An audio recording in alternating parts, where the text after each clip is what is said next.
If you want to install the Brave browser, all you have to do is go on any web browser. I'll choose Google Chrome, for instance, and search Brave browser. Once it loads, you'll have the first page. It's going to say Brave. You select it, and you shall have a Get Brave option.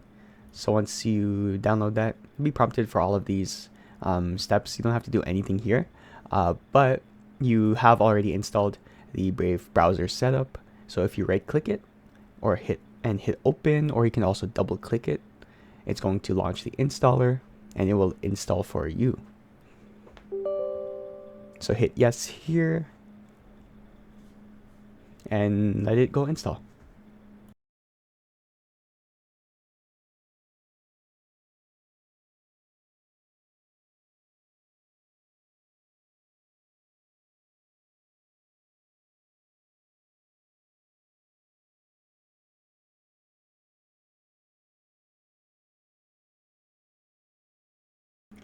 I won't fast forward or anything because I will keep it as is so that you can see the process of installing it. And there you go. Now Brave is installed. It is launched. You can go and do whatever. I guess for the meantime, you have the option to set it as the default. I'll go ahead and do that too.